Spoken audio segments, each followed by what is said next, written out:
Listen in Love seeks to bring encouragement for life that's not just happier, but holier. Merging biblical truth with real psychological applications, join the conversation for honest thoughts, expert insights, and real-life stories for hope-centered truth. The information provided is for educational and informational purposes only and is not intended as professional advice, diagnosis, or treatment. If you are experiencing a crisis or need support, please contact a qualified expert or call emergency services in your area. Now, let's get into today's episode.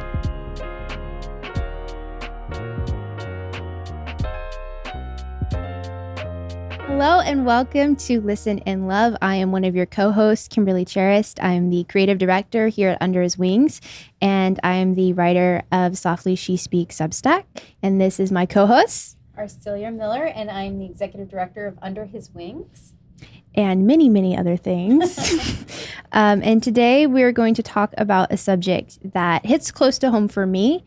And I'm excited to have this conversation to share with all of you because since it is a subject that hits very close to me, Arcelia is probably one of the main people that I go to talk about things that I'm struggling with or that I have questions about.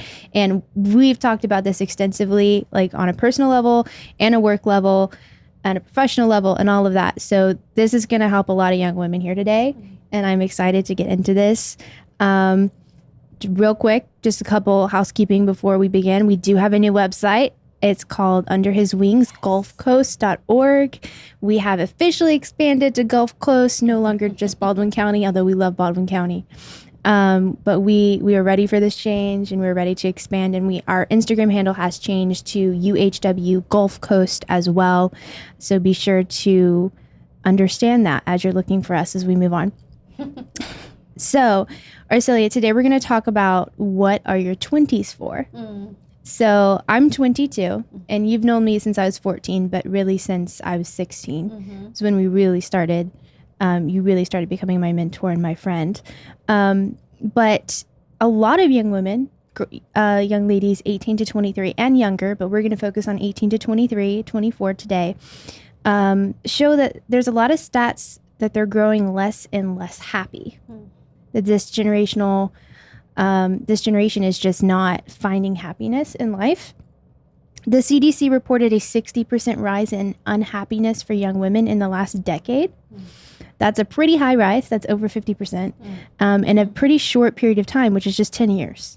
So a lot has happened in 10 years, but not a lot to really warrant a 60% rise. There is a trend on TikTok where young women share how these years are very difficult for them. And there's a particular emphasis on how 22 or 23 is the hardest year of their life. I've pulled 5 videos, all from different ages, ranging from, I think, 16 to 23. Okay. And so I'm going to have you look at them and then give me your thoughts on them. Okay. And this is my first time seeing these. Yes, her first time seeing these. So. If you're just listening to this, I will hold the video up to the mic so you can listen to it, but I would highly encourage you to go watch this on YouTube so you can also see the TikToks. Okay. So this is the first one. Nobody talks about the age of 23. It's something, it's like you're grown, the age is starting to sound serious, but like you just really got out of school, like you're just starting to figure out what a routine looks like in adulthood. Like it's just a lot. Nobody talks about the age of 23. So she's talking about 23 and how it's hard because you're entering adulthood. And there's a common theme with all of these, and it's a theme of transition. Every single video talks about a transition in a life and how they don't feel they're equipped to handle it. This is the second one. The words on it says, growing up is so weird because suddenly I'm showing up to work and like it's just another day, even though it's your birthday and no one knows. So she's saying growing up is weird because she's just going to work and nobody knows her birthday. Which is sad. That's something that we don't do at Under His Wings. We're very big on birthdays. We celebrate birthdays. Yes. That's another transition. Yes. Growing up, having responsibility. Okay. Oop. Nope. Here we go. This one says, being 17 is such a weird thing because what do you mean I'm about to never live in the same house as my parents again? Aw. I'm never supposed to call my friends to hang out and be a 5-minute drive away. What do you mean my neighbors won't be my neighbors anymore? What do you mean I have to leave everything I grew up with? What do you mean I'm almost grown up? Aw. So she's expressing all of that. Yes. I think we have 2 more. I don't know. I've lost count. I'm handing these back and forth to our co-producer today, who's my best friend, Kaylee.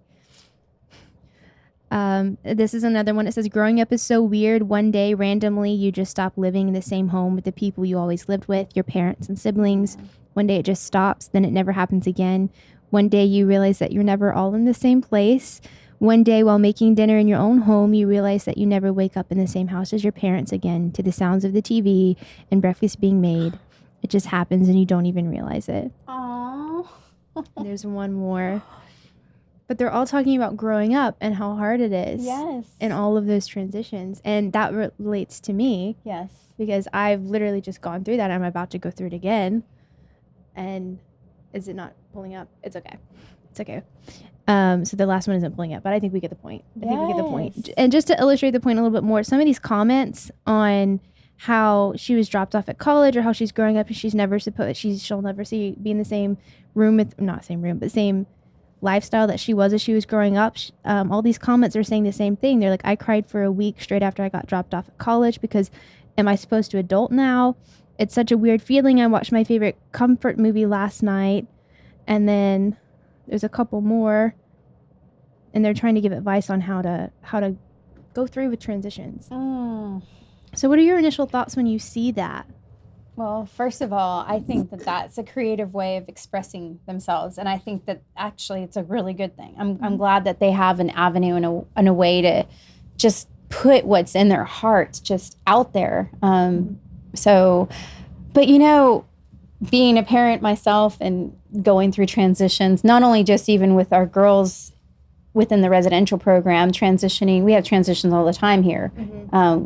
The young ladies transitioning back home. Personally, having a almost, oh my goodness, 20-year-old this month and now 18-year-old, I understand. But even going back to being in that age, I recently read, it's like I want my Bible right here because I want to open up to Ecclesiastes. It really, can you grab my Bible? It's actually on the table. Conference table. Actually, it's probably on the conference table there. But in Ecclesiastes, that is a book that I highly recommend. Make sure you read the entire thing, most especially to the very end, because initially when you read it, you think that it's so depressing. And it feels that way because it does feel depressing. But in the very end of Ecclesiastes, and I'm pretty sure it's in this Bible too. But right, I'm gonna have to just look. Genesis, Exodus, Leviticus, Numbers, Deuteronomy. While you look, I'm gonna brag on our producing. Okay, here. go ahead and brag. The reason we're able to go grab the Bible when we don't have yes is because we have an amazing producer. Producer Peter is in the house with us. Whoop, whoop. Yes. He has been a huge supporter of Under His Wings. He was on our youth leadership board, the very first one 2 years ago. And he's one of our biggest supporters, I would say. He really just encouraged us after our last episode we recorded. Yes. And then we also have my best friend Kaylee, and she's here because I asked her to be, and because we're gonna go get dinner afterwards. I hope. And you don't want to do 20's alone. Yes, you don't want to do 20's. That is one that I was gonna say. That is something that I would say is definitely their strength in number. But. So I wish I also had my journal, which you cannot get because that's at home. but I wish I had my journal because I literally just wrote about this.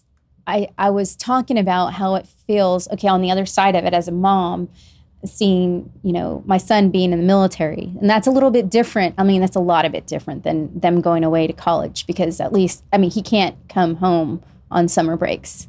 So just processing all of that.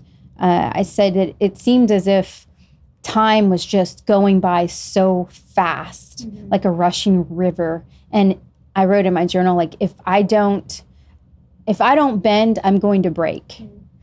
And learning to actually float on that rushing river instead of drowning in it is what I've been learning to do. And Ecclesiastes was something that was very encouraging.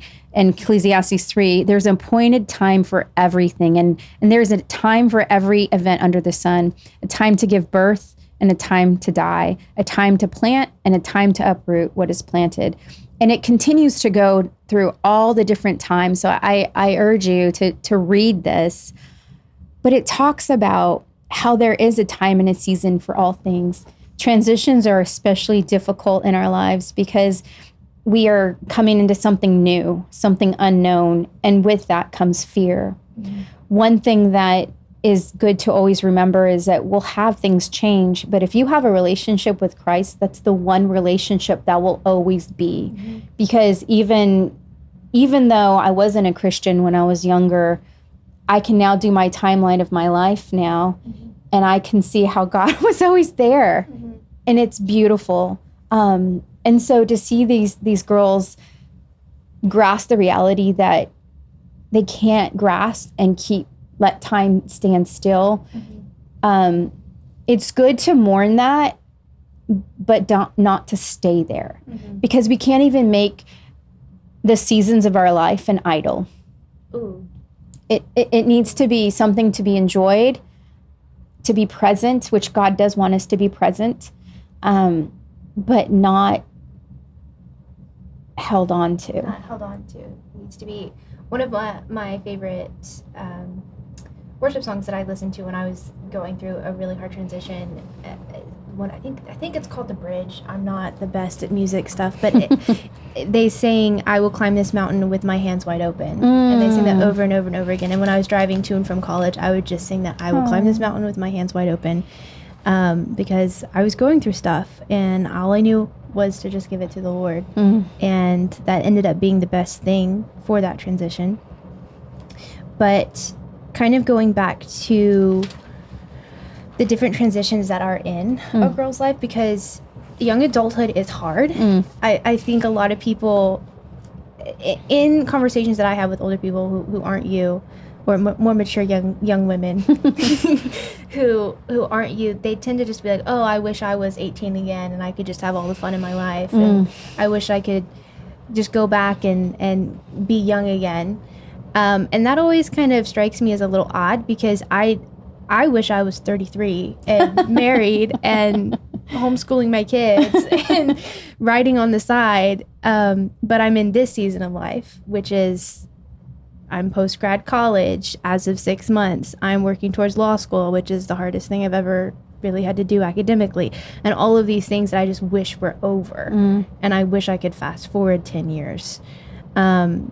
So what would you say, we've already talked about what transition looks like, but what do you think are some good coping strategies, or how would you mentor somebody who's kind of struggling with the season of life that they're in right now? How to do that well? Right. So, I mean, even for right now, just to hear you say that, I'm like, don't wish it away, and don't fast forward to be present and to not miss the moment that you're in. And I know that it's easier said than done when you're longing for different things, because if God has put a longing in your heart for a husband, for a family, and to do this, he has that. There's a time and a season for it, and you're just trusting him in that. So I would say to really enjoy the season that you're in, and don't make that season your identity. How do we enjoy the season that we're in, though? So let me give you an example. So for your season, right?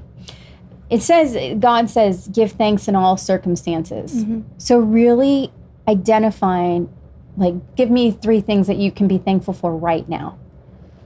I'm thankful that this is my job. I literally said that to the Lord on the way here. I was like, this is my job. Whoa. I'm thankful that I am growing, even though it is hard. I've seen a lot of growth in the past 3 months. And I'm thankful that I have community around me who is very supportive. And what else are you thankful for? Those 3 things. Yeah, it was 3 things. I wanted to add one more just to see. My relationship with Jesus? Yeah. Okay. Are you asking me a question? No, that's a Sunday school answer. Right? Jesus. No. I wasn't really fishing for that, but I just, what I'm saying is that it doesn't matter what season, like I'm about to be 49, I will wake up and I still need to give thanks, right? Because we all have, whether it's an age thing or a season thing because of jobs or something difficult in our life, we're always going to have that temptation to wish something away.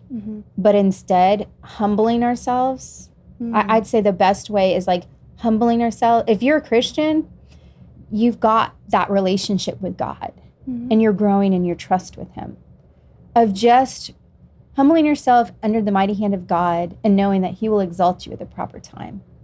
And ultimately that exaltation will come when Jesus returns and we're alone, with him forever. But he also does little bouts of that when we humble ourselves. Yeah, when we humble ourselves. And he's giving you that grace to get through the seasons. But he's asking us to be thankful for even the hard things. And that's the sacrifice of praise that they say in the Psalms. So I'd say also community. Not so that we can like ho-hum, like we've got such a horrible, to be able to share, yes, this is so hard. Growing up is hard and I'm scared. I mean, it's hard for those that have two parents that love them and that are trying to guide them. Imagine those that don't even have that. But even in then, they've got things and reasons to give thanks. You always have something to be thankful for. Yes. Even if that's like all you have. Because there was a quote that my pastor said once, and I'm going to butcher this up, but it was something like gratitude is really the crux in life. Like if you're able to get down in the worst of your life and the worst things in your life and say, I'm still thankful for what the Lord has given me, you'll be fine. And I totally butchered that, but that's what I took from it. So young adulthood is hard.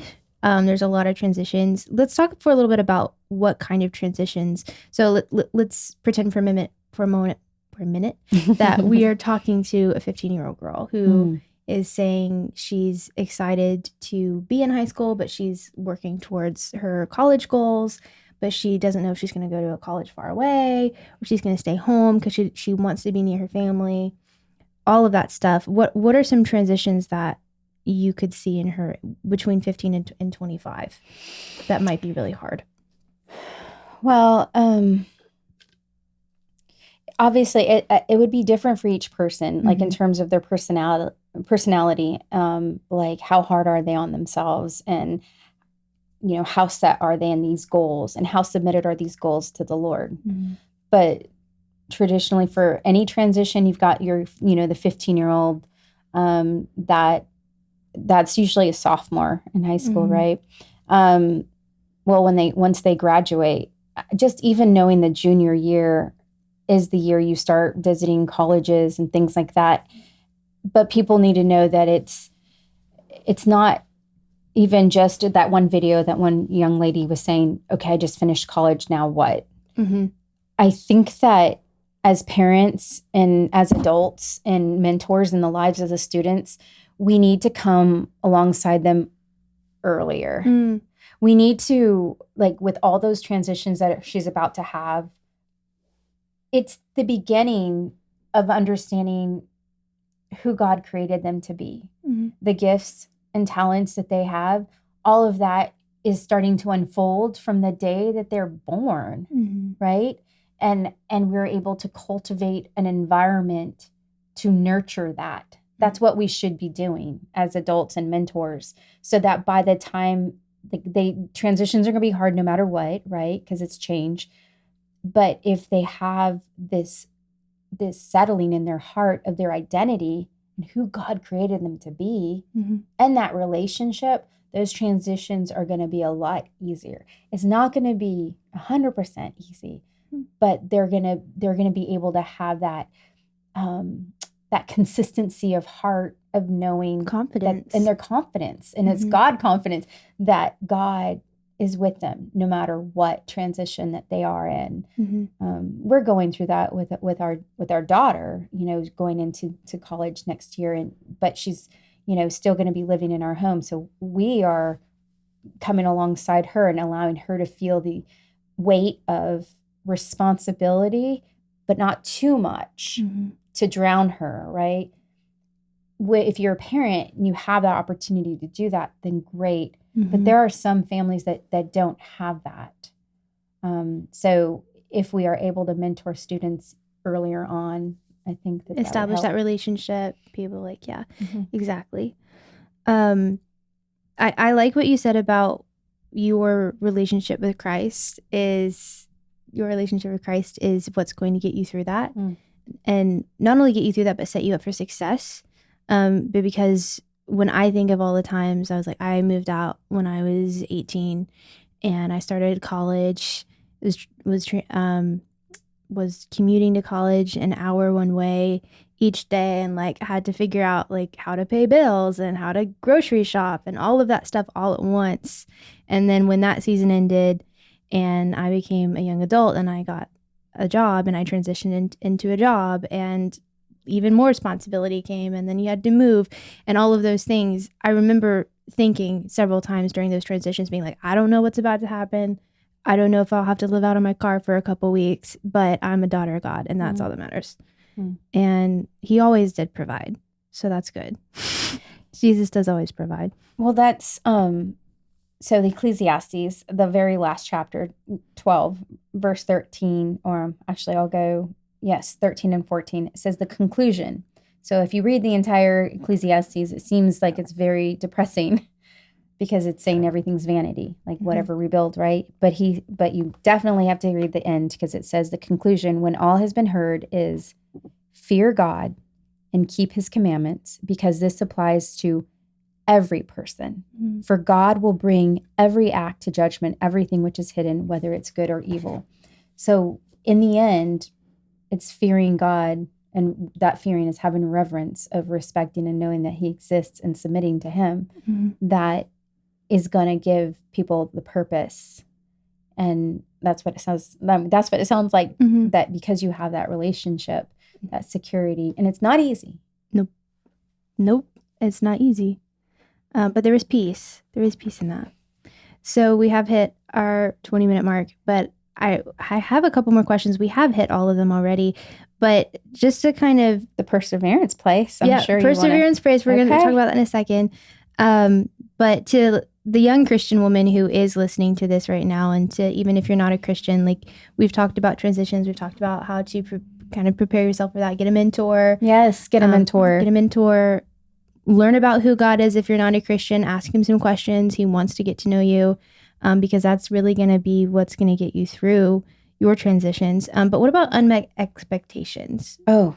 So let's say you're about to graduate college, or maybe you did just graduate college, and you expect to get a job, or you expect to get your dream job, or you think that because you had one internship that will open up all of these doors and opportunities for you, but that's not happening. That's so hard.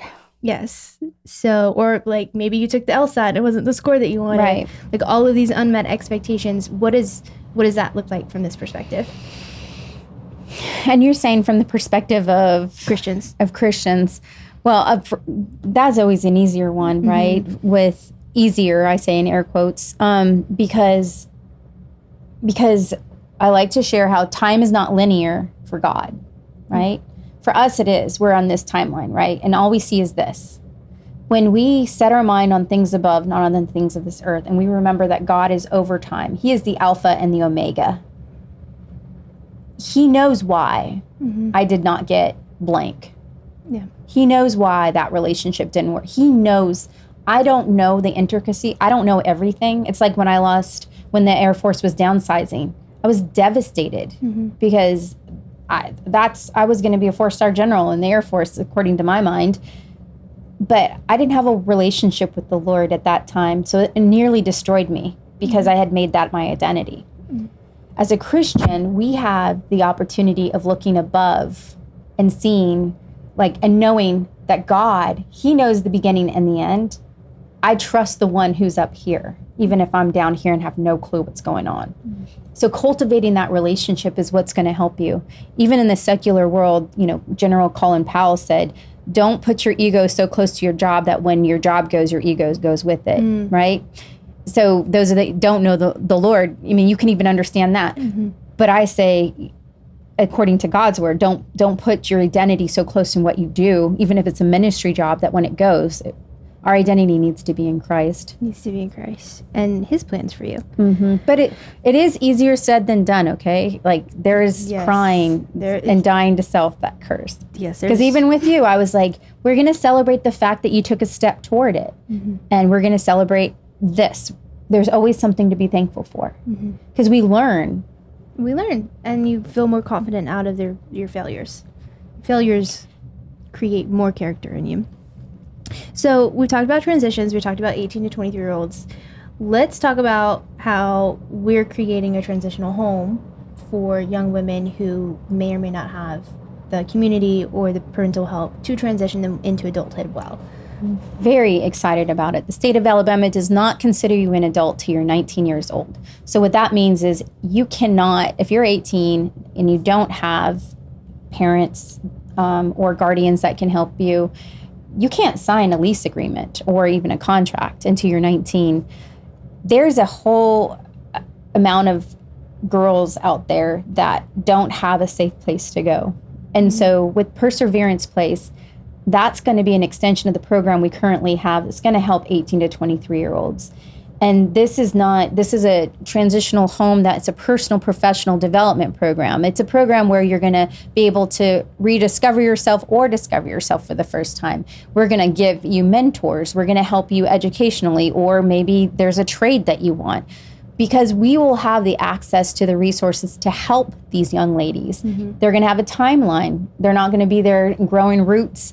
They're there for a time and a season to persevere and for us to send off again and to be able to bring more in. Because the more that we can help these young ladies and strengthen them and build that grit and the perseverance, and we're not doing things for them, we're not enabling them, we're actually equipping them. Teaching them how to be adults. Teaching them and empowering them and giving them that encouragement to go on and to take one foot in front of the other and providing hope.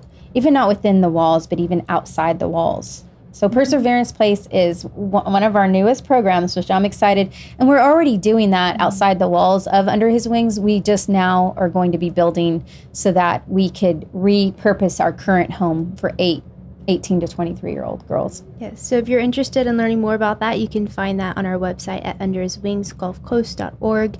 It will be linked in the description, and we'll have an entire page dedicated where you can learn more about that. And you have any questions, you can email Arcelia. And that's pretty much the extent that we have for Perseverance Place. We're excited to get that underway. We have a grant meeting tomorrow. Impact 100 is visiting us tomorrow, and so we shall see. And again, time is not linear for God. He knows whether or not we're going to get it. And if we do not get it, it's not rejection. For us, it's what? Redirection. Exactly. So thank you for tuning in with us this podcast, and we hope that this encourages you to listen in love this week.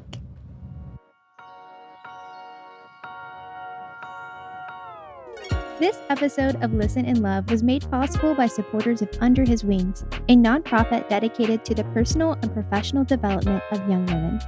Show your support today by leaving a review, comment, or by liking and subscribing wherever you're watching and listening.